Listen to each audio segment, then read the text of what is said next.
నేను ఇది కూడా మాట్లాడాను.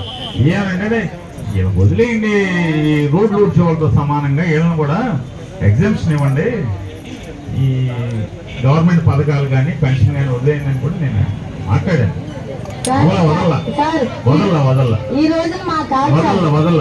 నేనే చాలాసార్లు మాట్లాడాను.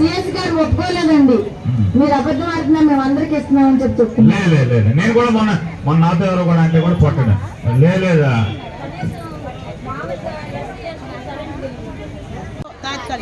రెండోది ఒప్పుకోవాలా.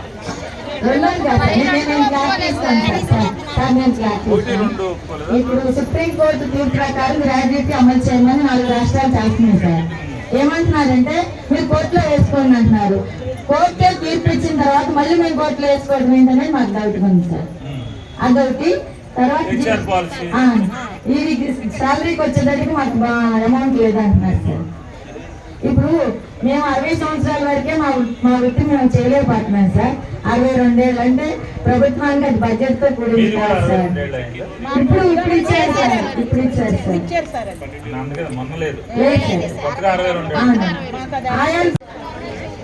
సార్ సిఎస్ గారు అన్నారు, అదేంటమ్మా వాళ్ళ దగ్గర 2-3 నెలలు అడ్వాన్స్ పెట్టుకోవచ్చు కదా అని కూడా అన్నారండి మా డైరెక్టర్ మేడం గారి దగ్గర. మరి వాళ్ళు ఇచ్చే జీతాలు తక్కువైనప్పుడు అంటే నేను అడ్వాన్స్ పెట్టుకోవటం అనేది ఉన్న చీఫ్ సెక్రటరీ అట్లా మాట్లాడతారు. కానీ ఈ సిఎఫ్ఎంఎస్ వచ్చాక ఈ స్టేట్ కాదు, ఈ సిఎఫ్ఎంఎస్ సిస్టమ్ ఉన్నటువంటి ఏ రాష్ట్రంలో అయినా అంటే బిల్స్ అన్ని కూడా సెంట్రలైజ్ చేసేసి బడ్జెట్ అంటే రాష్ట్ర ఖజానానంతా కూడా ఒక చేతి మీద నడిపే సిస్టమ్ పెట్టాక అది పద్ధతి మారుతున్నా నువ్వు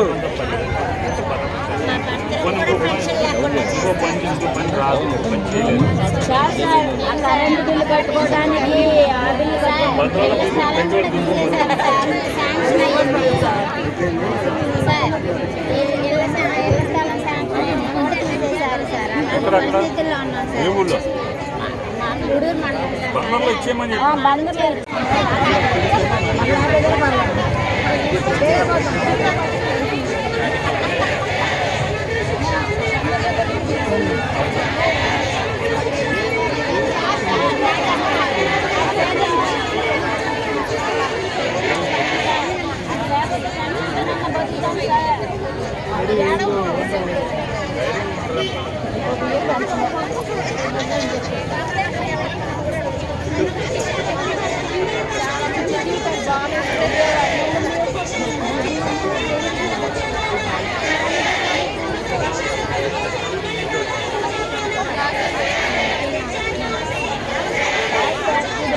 మీటింగ్ ఉంది కదా సార్, ఈ కరెక్షన్ రాజకీయ పార్టీ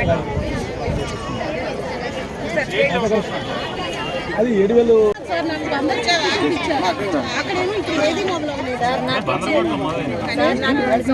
పట్టా ఇచ్చి జియో ట్యాగింగ్ చేయించారా? ఎందుకు చేయించరు? ఇదే సచివాలయం 25 హరిబాబు గారు ఎందుకు జియో ట్యాగింగ్ ఎందుకు చేయించరు? మీరు దానిలో ఉన్నారని అది క్యాన్సిల్ చేసుకుని దీనికి పెట్టాను సార్. G+3 12,000 క్యాన్సిల్ పోయినా సరే నాకు మీరు ఇచ్చిందే కావాలనుకుని దాన్ని క్యాన్సిల్ చేసి దీన్ని పెట్టాను. పట్టేది ఇచ్చి నేను పంచిపెట్టి మొత్తం ఉన్నారు. ఫోటో తీసి అమ్మాను మీ పిల్లల్ని ఫోటో తీసి వాట్సాప్ చేసి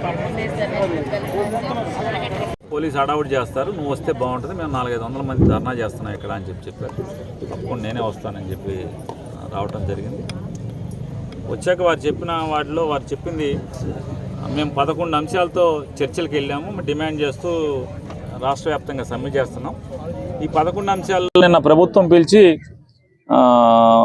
కొన్ని అంశాలని ఒప్పుకుందామన్నారు. దానివల్ల కింద అంటే మేజర్గా మేము పెట్టినటువంటి ప్రధాన సమస్యలను కాకుండా రెండో ప్రాధాన్యత మూడో ప్రాధాన్యత ఉన్నటువంటి అంశాలను మాత్రం నేను చేసేస్తామంటున్నారు. అసలు మేము కూర్చున్నది అంటే మేము ప్రభుత్వాన్ని చర్చలు జరపాలి, మమ్మల్ని పరిష్కారం చేయాల్సింది అన్నది మా జీతం కనీస వేతనం పెంచాలని చెప్పని మేము డిమాండ్. అది దాన్ని పట్టించుకోకుండా చేస్తామంటే అది ధర్మం కాదని చెప్పని మేము మాట్లాడాము మంత్రుల దగ్గర, అధికారుల దగ్గర. కాబట్టి మీ ఎమ్మెల్యేలందరూ కూడా ప్రభుత్వంతో మీరు కూడా మా మాటగా మీరు సమస్యను కూడా మీరు ప్రభుత్వం దృష్టిలో పెట్టండి. కనీస వేతనం పెంచాలి, కనీస వేతనం అమలు చేయాలి. అట్లాగే సుప్రీంకోర్టు తీర్పు 4 రాష్ట్రాల్లో అమలు చేస్తున్నాయి. కర్ణాటక, కేరళ, గుజరాత్, మరొక రాష్ట్రంలో ఎక్కడో 4 రాష్ట్రాల్లో సుప్రీంకోర్టు తీర్పు మేరకు ఇచ్చినటువంటి గ్రాట్యుటీని మన రాష్ట్రంలో కూడా అమలు చేయాలని చెప్పాం. దాన్ని మళ్ళీ కోర్టుకు వెళ్ళమంటున్నారు. మాకు ఆ లీగల్ టెర్మినాలజీ మాకు తెలియట్లేదు. కాబట్టి ఈ సమస్యల్ని జగన్ గారి దృష్టికి ఎమ్మెల్యేలందరూ కొద్దిగా వెళ్ళి చెప్పి సానుకూలంగా పరిష్కారం చేయమని చెప్పని, మేము అడిగేది ధర్మమైన కోరిక అని చెప్పని వాళ్ళు అర్జీని ఇవ్వడం జరిగింది. తప్పకుండా నేను జగన్ గారి దృష్టికి ఈ అంశాలని అలాగే రాష్ట్ర ఈ శాఖ చూస్తున్నటువంటి మంత్రి గారి దగ్గరికి కూడా తప్పకుండా తీసుకెళ్తానని చెప్పాను. ఎవరు చంద్రబాబు నాయుడు అంగన్వాడీ వాళ్ళు సమస్య పరిష్కారం చేస్తాడా? ఇదే అంగన్వాడీ వాళ్ళు ₹100 పెంచమంటే గుర్రాలు పెట్టి తొక్కిచ్చాడు వీళ్ళందరినీ. అంగన్వాడీ వాళ్ళని ఒళ్ళు హోనం, కాళ్ళు చేతులు ఫ్రాక్చర్లు అయ్యారు, నరకం చూశారు. చంద్రబాబు నాయుడు అంగన్వాడీ వాళ్ళ పట్ల సానుకూలంగా ఉంటే ఓట్ల కోసం ఇట్లా తప్పుడు మాటలు మాడతారండి. వీళ్ళు ఉన్నప్పుడు ఎప్పుడైనా బాగా చేశారేంటి? 14 నుంచి 19 దాకా ఉన్నారు, ఏం చేశారేంటి అంగన్వాడీకి? అట్టాగే మాట్లాడతారు, ఓట్లు అడుక్కుంటాకి ఏం మాట్లాడతారండి. ఎప్పుడన్నా వీళ్ళు ఉన్నప్పుడు ఎప్పుడన్నా బాగు చేసి వస్తే 2014 ముందేమో వీళ్ళేమో ఎమ్మకొట్టుడు కొట్టించాడు గుర్రాలతో, వీళ్ళ కోరికల కోసం బయలుదేరి వెళ్తే గుర్రాలతో పోలీసుల్ని గుర్రాలు ఎక్కించి ఆ గుర్రాలతో తొక్కిచ్చాడు వీళ్ళని. మరి 14-19 ఏమన్నా శుభ్రంగా చూసుకునేది వీళ్ళు ఏమన్నా? రేపు వచ్చాక చూస్తారు.